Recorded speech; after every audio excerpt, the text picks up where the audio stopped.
അസ്സലാമു ദീസ് വ്ലോഗിലേക്ക് എല്ലാവർക്കും സ്വാഗതം. ഇന്നൊരു മധൂത്തായാലോ? മോളുടെ ഫ്രണ്ട്സൊക്കെ വീട്ടിൽ വന്നിട്ടുണ്ടായിരുന്നു. അപ്പോൾ അവർക്ക് വേണ്ടിയിട്ട് ഞാൻ സ്പെഷ്യലായിട്ട് ഉണ്ടാക്കിയ ഒരു മധൂത്താണ് കേട്ടോ അത്. ആദ്യം തന്നെ ഞാനിവിടെ ഒരു പാത്രത്തിൽ സൺഫ്ലവർ ഓയിൽ ഒഴിച്ചു കൊടുത്തിട്ടുണ്ട്.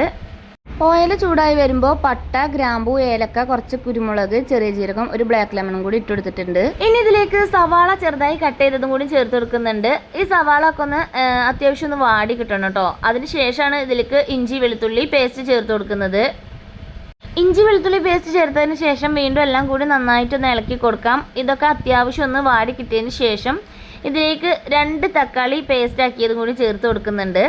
എന്നിട്ട് വീണ്ടും എല്ലാം കൂടിയിട്ടൊന്ന് ഇളക്കി കൊടുത്തിട്ട് ഈ തക്കാളിയുടെ എല്ലാത്തിൻ്റെയും പച്ചമണമൊക്കെ ഒന്ന് മാറുന്നത് വരെ ഒന്ന് ഇളക്കി കൊടുക്കാം. ഇനി ഇതിലേക്ക് ചേർത്ത് കൊടുക്കുന്നത് ഒരു ക്യാപ്സിക്കം ചെറുതായിട്ട് കട്ട് ചെയ്തതാണ്. അതും കൂടി ചേർത്തിട്ട് എല്ലാം കൂടി വീണ്ടും ഒന്ന് ഇളക്കി കൊടുക്കാം. ഇനി ഈ സമയമാണ് കേട്ടോ മസാലപ്പൊടികൾ ചേർത്ത് കൊടുക്കുന്നത്. 1 സ്പൂണ് മുളക് പൊടി, 1.5 സ്പൂണ് മല്ലിപ്പൊടി, 1/2 സ്പൂണ് മഞ്ഞൾപ്പൊടി, ഇത്രയും മസാലകളാണ് കേട്ടോ ചേർത്ത് കൊടുക്കുന്നത്.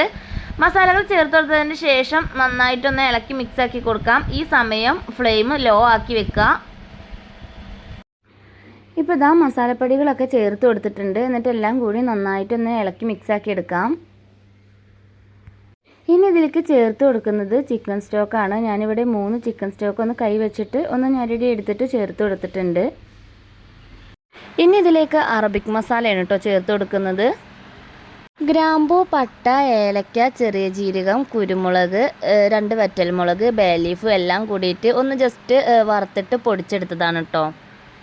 ഇതിപ്പോൾ മുഴുവനായിട്ട് ചേർത്ത് കൊടുക്കുന്നില്ല. ഇതിൽ 1 ടേബിൾ സ്പൂൺ മാത്രമേ കേട്ടോ ഇപ്പോൾ ചേർത്ത് കൊടുത്തിട്ടുള്ളൂ. എന്നിട്ട് എല്ലാം കൂടിയിട്ട് നന്നായിട്ടൊന്ന് മിക്സ് ചെയ്തെടുക്കുന്നുണ്ട്.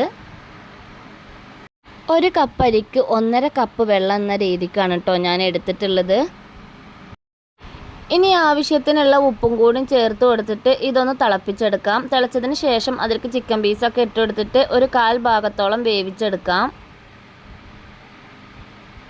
ചിക്കൻ 1/4 ഭാഗം വേവായി തുടങ്ങുമ്പോൾ 1 മണിക്കൂർ കുതിർത്തി വെച്ചിട്ടുള്ള അരി നന്നായിട്ട് വെള്ളമൊക്കെ ഊറ്റി കളഞ്ഞതിന് ശേഷം ഇതിൽ ചേർത്ത് കൊടുക്കാം. എന്നിട്ട് നന്നായിട്ടൊന്ന് മിക്സ് ചെയ്ത് കൊടുക്കാം.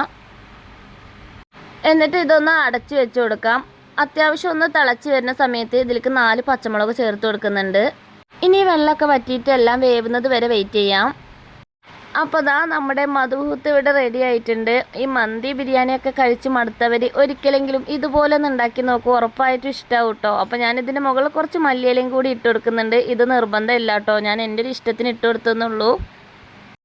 അപ്പോൾ ദിയമോള് ഫ്രണ്ട്സ് എല്ലാവരും ഫുഡൊക്കെ കഴിച്ചു. അവർക്കൊക്കെ ഒരുപാട് ഇഷ്ടമായി. അവരൊക്കെ ഹാപ്പിയായി. അപ്പോൾ ഇന്നത്തെ വീഡിയോ അത്രയേ ഉള്ളൂ. വീഡിയോ എല്ലാവർക്കും ഇഷ്ടമായി എന്ന് കരുതുന്നു. നാളെ മറ്റൊരു വീഡിയോയുമായി നമുക്ക് വീണ്ടും കാണാം. അതുവരെ ബൈ ബൈ.